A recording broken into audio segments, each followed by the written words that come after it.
안녕하세요. 오셨어요. 앉으세요. 안녕하세요. 반갑습니다. 우리가 앞에 일정이 좀 밀려서 굉장히 늦었어요. 대단히 죄송합니다.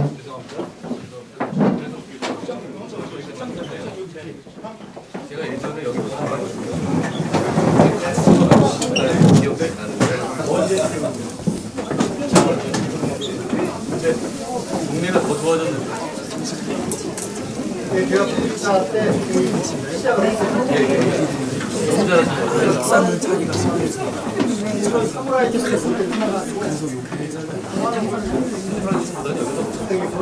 사업을 하면서 그렇게 그런데 이제 지금 이 한옥이 박정희 대통령께서 여기에서 여주로 너무 육개수가 좋으니까 보존을 그때부터 시작해요. 여기가 시원하게 어떤 행사가 그냥 가는 거예요. 아, 네. 간단히 제가 오늘 사연을 맡습니다. 자, 네.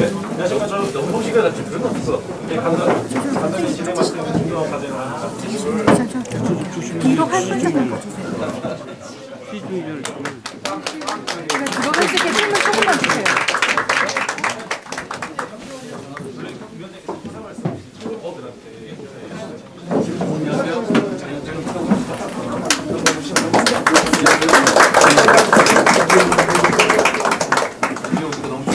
제가 오늘 어제 밤에 전시회 왔는데요. 저는 오늘 세 군데 저를 반겨주는 분이 없을 거라고 굉장히 환영해 주셔서 너무 고마웠고 책임감을 대단히 많이 아까 제가 말씀드린 것처럼 이제 양파돼 있잖아요. 그러니까 저는 여기서 전국에서 저희가 지역구에서 당선자를 의미 있게 내는 것이 대목적으로 다른 지역에서 저희가 되는 것 못지 않게 그걸 떠나서 저희는 지속 가능한 정치의 결국 전진하는 정치 이 지역에 있어서 아까 제가 말한 산단이라든가 이런 이 지역의 청년분들의 삶을 개선시킬 수 있는 어떤 계기를 전후로 해가지고 그게 좀 나아지는 정치를 할 수 있었으면 좋겠습니다. 제가 정치라고 시작한 지가 2달 그거밖에 안 됐는데 아직까지 제가 확실하게 초심을 갖고 있어요. 그 초심을 가지고 일을 계속 하려고 합니다. 그리고 지금 전국에 저희가 더 잘하고 싶다는 말씀이 여러분께서 너무 좋은데 고맙습니다.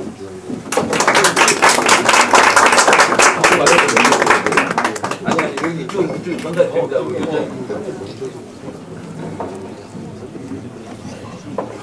하나 더 전달. 아니 뭐 시작 제하세요. 아, 예. 오늘 이제 저희 전국에 계신 많은 대학생분들도 오시고 이제 여기서 직장을 다니시는 분도 많이 오시고 이제 청년으로서 이제 공부로 이제 육아를 하시는 분들도 많이 오셔가지고 이제 우리 한동욱 비대위원장님 모셔서 이제 전국의 발전이나 청년들의 어떤 그런 비전에 관련해서 여쭙고 싶은 게 많다고 해서 이 자리에 모시게 됐습니다. 일단 저희가 질문을 혹시 받아가지고 진행하려면 먼저 질문 혹시 하실 분 있으실까요? 질문 혹시 제가 먼저 안녕하세요. 자기소개 한번 해주시고. 저는 지난 지방선거 출마했던 신승욱이라고 합니다. 저는 청년 농업인인데 나올 때 호남에서 시작할 때는 후보자 지방선거 출마를 했었는데 장기적인 호남에서 출마자를 위한 저는 장기적인 지원과 결합 국정 강한 그리고 지역주의 극복을 위해서 세월제나 선거 모델 같은 정치 한국적 개정 이런 문제에 대해서 생각하시는 분이 연세가 지난번에 안 되시죠? 일정 정도 이번에 저희 교육관에서 열심히 해서 감사히 정치를 계속 하실 생각 있어요? 네. 정치가 굉장히 중요하다고 정치가 정말 기업이라든가 사람이 운영이 세상의 주인공은 맞는데 사실 많이 좌우하는 게 정치거든요. 그 정치에 따라서 세상이 진짜 바뀌더라고요. 근데 보통 우리가 정치에 대해서 알고 다시는 좀 되게 나쁜 사람들이 하는 거 뭐지 현명하다 이렇게 말하는 사람이 있는데 그렇게 되면 진짜 후진 사람들의 지배를 받게 됩니다. 그러니까 선생님 같은 분은 저는 정치를 정말 시작하실 때 끝까지 할수 있다는 생각이 들고요. 그리고 그걸 통해서 한 전국이라는 지역을 통해서 우리 특히 국민의힘에서의 정치라는 게 굉장히 어려울 거예요. 다 우리 아다시피 어렵기 때문에 역시 희소성도 있다고 생각합니다. 그리고 그게 정치의 방식이 여러 가지가 있기 때문에 끝까지 해주셨으면 좋겠다는 거예요. 그리고 이제 말씀하신 선거 문제도 문제는 특히 이제 이런 소위 말하는 국민 어떤 극단적인 우리 그렇고 저쪽도 그렇고 그 헌재에 있어서의 정치적인 균형을 맞추는 게 굉장히 필요한 제도라고 생각합니다. 다만 그 제도에는 양쪽에 다 장단적인 거예요. 그 제도를 바꾸는데 정말로 정치적인 어떤 결단을 거 아니라 정치적인 예고대 출신으로 문제가 되는 거죠. 최근에 보면 그 위성정당 제도가 그대로 살아나는 거죠. 그러니까 어느 순간에 이렇게 하면 되는 거지 이게 현실적인 면에서는 그게 어떤 결단이라기보다는 그런 문제가 된다고 생각해요. 그런데 말씀하신 것처럼 장기적으로 봤을 때 말씀하신 것처럼 훨씬 더 도움이 되는 있다고 생각합니다. 예전에 우리 어릴 때는 분명히 한쪽으로 정말 오래됐어요. 그런다고 해서 나라가 망하지는 않았어요. 그리고 그런다고 해서 정치가 지금보다 더 펼치지는 않았던 거예요. 그런 차원에서 보면 저희는 장기적으로 충분히 그런 고려가 있어야 한다고 생각하고 말씀하신 것처럼 그게 그 제도는 어느 순간에 변할 수 있습니다. 제가 근데 그걸 언제까지 어떻게 변하겠다고 말씀드린다면 제가 책임 없는 말을 하는 거고요. 그냥 어떤 한 길에서 좀 버텨보시는 거거든요. 저는 그거냐면 어느 순간에 그 달라지고 저도 부자 당연히 개인적인 이렇게 할 거라고 생각하지 못했어요. 그냥 정치의 영역이 더더욱 그런 거예요. 그런 제도라든지 그런 요구가 있는 분들이 많아서 그런 점이 생각합니다. 그리고 저희 당을 제가 이 당을 이끄는 동안에는 청년 정치인들로 목표로 만들거든요. 그리고 거기에는 출발점에서의 어떤 약점이 있는 약점이라기보다는 난점이 있는 그래서 전국이나 호남에서 새로 출발하는 청년 정치인 같은 경우는 다른 지역보다는 훨씬 더 힘듭니다. 그리고 생활이라든가 이런 걸 보여주고 그런 부분을 충분히 보전하는 방식의 프로그램을 저희가 준비하고 있습니다. 저희가 총선에 이기고 나서 제가 계속 당을 이끌면서 그 점을 저는 굉장히 중시하려고 합니다. 왜냐하면 청년들이 정치를 해줘야 한다고 한계가 있어요. 제가 정치를 해보고 그러면 저는 정말 훌륭한 청년들이 정말 많이 들어오고 오셨으면 좋겠어요. 그러면 정말 길이 있습니다. 그리고 제가 정치개혁을 얘기하면서 의원님들 세비를 낮추겠다는 얘기를 하잖아요. 의원님들이 싫어하시는데 저는 그게 어떤 이유냐면 국회의원이라는 이 직업 자체의 매력도를 낮추려는 겁니다. 이 매력도가 너무너무 좋아 보이면 사회적으로 어느 정도 성공한 50대나 60대 되는 남자들이 인생 이막을 한번 해봐? 이렇게 너무 좋은 직업이에요. 이 직업이. 그냥 급여도 많고 사회적으로 여러 가지 했던 거. 그런데 이 직업의 매력도를 낮출 경우에는 아무래도 그런 사람들이 안 와도 되는 사람들의 경쟁률이 많이 떨어지게 될 거예요. 결국은 이 진입하는 터들을 낮추는 게 저는 청년 정치개혁이 필요하다고 생각하고 제가 생각하는 정치개혁을 강하게 말하는 건 그런 점이 있는 거예요. 이 매력도를 낮추는 예를 들어서 제가 어디 가서 얘기했지만 제가 지금 50이잖아요. 50의 저와 29의 저를 그냥 절대적인 기준으로 비교를 하는 거예요. 아무래도 50에 제가 이길 거예요. 지금보다 제가 29에 제가 더 머리가 좋고 훨씬 더 체력도 좋고 그렇겠지만 어차피 사회생활은 그렇잖아요. 이루어 놓은 걸 가지고 뭐지? 이룰 수 있는 건 계량화가 잘 안 되니까.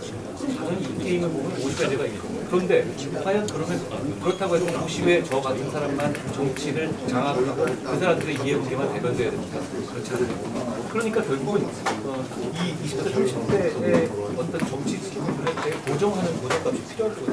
그런 제도가 대단히 필요하다고 생각해요. 그런데 아직도 보면 어쩌라고 젊은 분들 가점 부분이 있거든요. 근데 그거가 저도 안 되더라고요.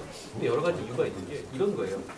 여러분들 우리 정치는 대단하고 생각해요. 20대 정치를 하겠다는 사명감이 대단히 부럽고 존경스럽다고 보는데 20대에서 정치하겠다고 딱 하게 되면 아직 여러분 젊은 분들 입장에서는 아직 인생에서 안 한 숙제 같은 게 있잖아요.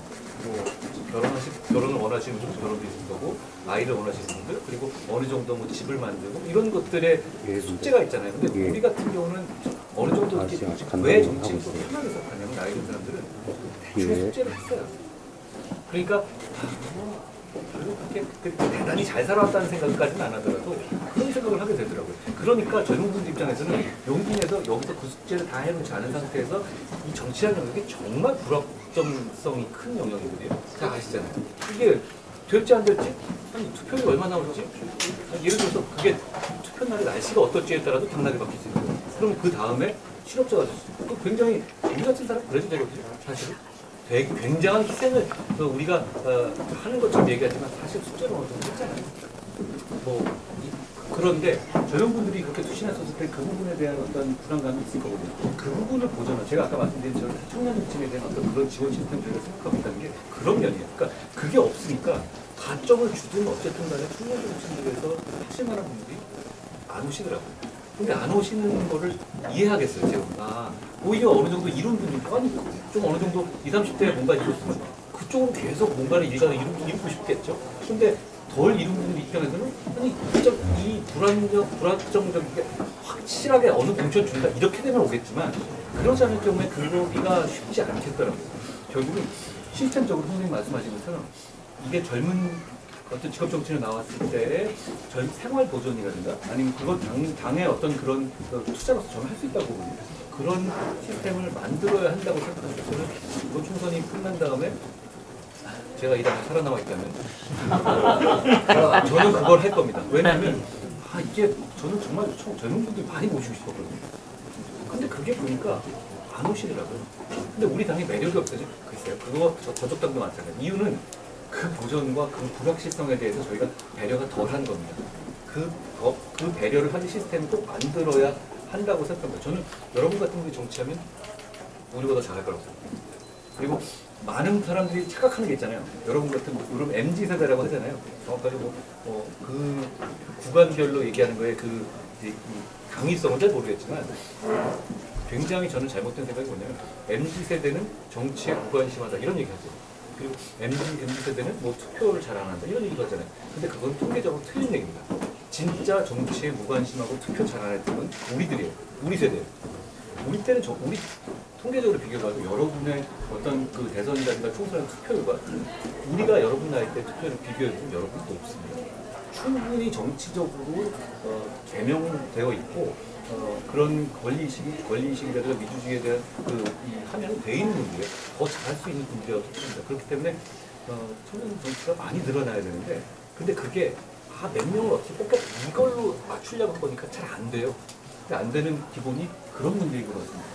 그거를 제가 한번 해보고 싶어요. 그러니까 제가 몇 달 정도 정치를 보고 왜 이렇게 나는 청년분들을 많이 모시고 싶은데 왜 이렇게 안 오실까? 그걸 제가 이해하겠어요, 근데 지금. 그럼 그 부분은 결국은 그거를 보충해 주는 거예요. 그걸 저희가 꼭 하겠다는 약속을 드립니다. 그러니까 저를 살아남게 해주십시오.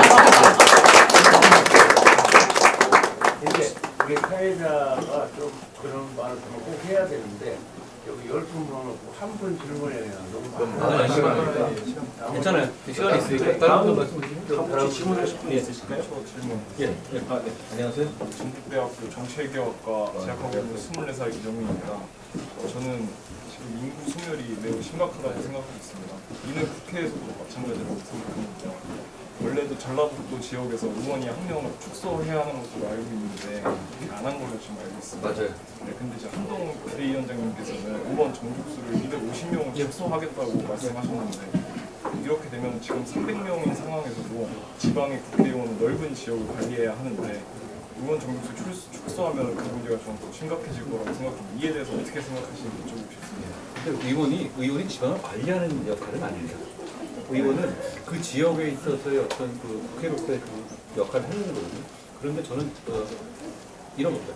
저는 많은 경우에 국민들이 생각하는 집단지성이 대부분 옳다고 생각해요. 전 경험상 그렇게 대부분의 경우는 그렇고 아닌 경우는 물론 있습니다. 아닌 경우에는 정치적인 리더가 직을 걸고 그 반대 지점에 서야 되겠죠. 그런데 대부분의 경우는 국민의 판단이라는 건 결국은 그 정답을 정하는 심판 역할을 하는 경우가 대부분이기 때문에 대부분 맞다고 해요.